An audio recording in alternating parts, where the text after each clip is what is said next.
चलिए बढ़ते आगे, रुक करेंगे बड़ी खबर का, जहां गाजियाबाद में आंधी तूफान और बारिश से बड़ा हादसा हुआ है। दरअसल एसीपी अंकुर विहार के दफ्तर की छत गिर गई और दफ्तर में मौजूद सब इंस्पेक्टर की मौत हो गई।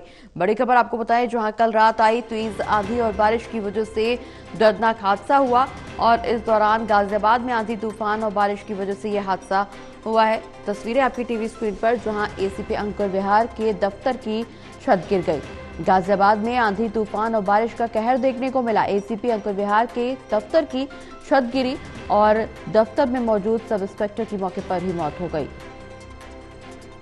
तो बड़ी खबर आपको बता दें, जहां एक बार फिर से आंधी बारिश का कहर देखने को मिल रहा है। एसीपी अंकुर विहार की दफ्तर की छत गिर गई और इस दौरान सब इंस्पेक्टर की मौत हो गई।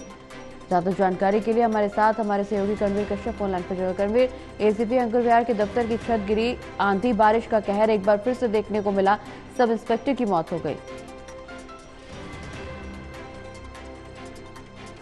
उसके बाद इस बारिश की वजह से जो एसीपी दफ्तर है अंकुर विहार का गाजियाबाद में, उसकी छत गिर जाती है और उसके नीचे उसमें जो मौजूद था एक सब इंस्पेक्टर, उसकी मौत हो जाती है। गाजियाबाद पुलिस के तमाम आला अधिकारी मौके पर हैं, पूरे मामले की जांच पड़ताल कर रहे हैं। अभी जिस ठेकेदार ने और जिस मद से इस दफ्तर को बनाया गया था, उन ठेकेदारों को बुलाया गया है और इसमें कहाँ दिक्कत रही है, कहाँ कमजोरी रही है, क्या मटेरियल गलत लगाया गया है, उन तमाम पहलुओं की जांच की जा रही है। फिलहाल जो गाजियाबाद सरकारी हैं वो सब मौके पर मौजूद है और एक रिपोर्ट तैयार की गई है कि आखिर किस में जो है गड़बड़ी है जिसकी वजह से गिर गया है। फिलहाल जांच चल रही है और सब इंस्पेक्टर हैं उसको पोस्टमार्टम के लिए भेजा गया है।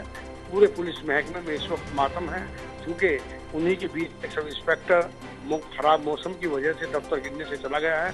फिलहाल पूरे मामले को लेकर के जांच पड़ताल की जाएगी। जी बिल्कुल करणवीर, हालांकि जांच पड़ताल का विषय जरूर माना जा रहा है, जांच पड़ताल भी की जा रही है, शव को पोस्टमार्टम के लिए भी भेजा जा रहा है, लेकिन सवाल ये कि इस तरह की घटना दोबारा ना घटे तो उसके लिए प्रशासन की तरफ से प्रशासनिक स्तर पर या सरकारी स्तर पर क्या कुछ कदम उठाए जाएंगे?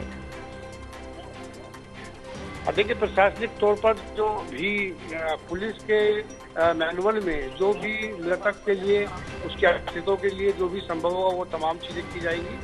लेकिन जिस तरह से ये हादसा हुआ है, हादसा बेहद दुखद है। आंधी तूफान में बहुत सारे हादसे हुए, लेकिन पुलिस दफ्तर गिर जाना और वो भी बहुमंजिल फ्लैट नहीं थी, सिंगल मंजिल का वो बना हुआ था। ऐसे में सीधे तौर पर ये माना जा रहा है कि उसमें खराब मटेरियल लगा, अच्छा मटेरियल नहीं था।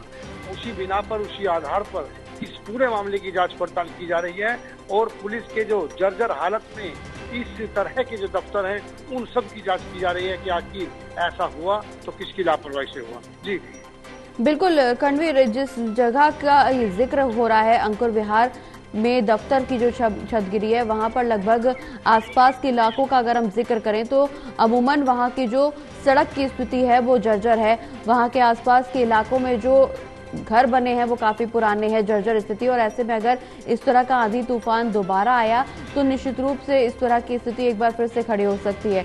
उसके लिए क्या कुछ लोगों से जागरूकता की अपील की जा रही है, क्या कुछ एहतियात के तौर पर कदम उठाए जा सकते हैं? बिल्कुल, देखिए, गाजियाबाद के अंकुर विहार का ये मामला है और अंकुर विहार टोनी का इलाका है, जो दिल्ली के टोनी का सिटी और इसका पूरा दिल्ली लगा हुआ रहता है।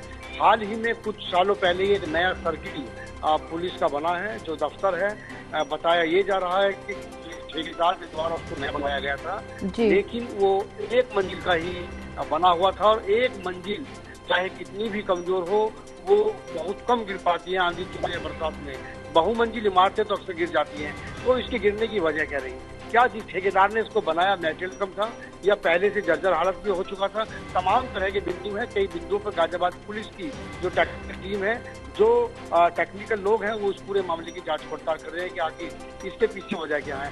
पूरे गाजियाबाद की अगर बातचीत की जाए तो बहुत सारी सरकारी इमारतें, प्राइवेट इमारतें ऐसी हैं जो जर्जर हालत में पहुंच चुकी हैं। उनको या तो रेनोवेट करने की आवश्यकता है या नया बनाने की आवश्यकता है। गाजियाबाद में इस तरह की जर्जर हालत में बहुत सारी इमारतें, बहुत सारी बिल्डिंग है, जिनमें सरकारी बिल्डिंग बहुत ज्यादा है और डिपार्टमेंट के लोग उनमें बैठते भी नहीं हैं। इन तमाम बिल्डिंगों को चिन्हित करके नया कंस्ट्रक्शन कराया जाए ताकि कर्मचारियों को आगे इस तरह की कोई चीज ना हो और जो आम कॉलोनियां हैं जो जर्जर स्तर में पहुंच गई हैं वो भी ठीक होनी चाहिए। गाजियाबाद विकास प्राधिकरण, गाजियाबाद आवास विकास, जो इस तरह की संस्थाएं हैं जो इस तरह के काम को देखती हैं, उनके माध्यम से मिलकर के इस तरह के काम कराना चाहिए, ताकि आने वाले दिनों में इस तरह की कर्मचारियों और अधिकारियों की क्षति ना हो और एक गलत संदेश ना जाए। जी चलिए, बहुत बहुत शुक्रिया कटवीर, ये तमाम जानकारी हमारे दर्शकों तक पहुंचाने के लिए।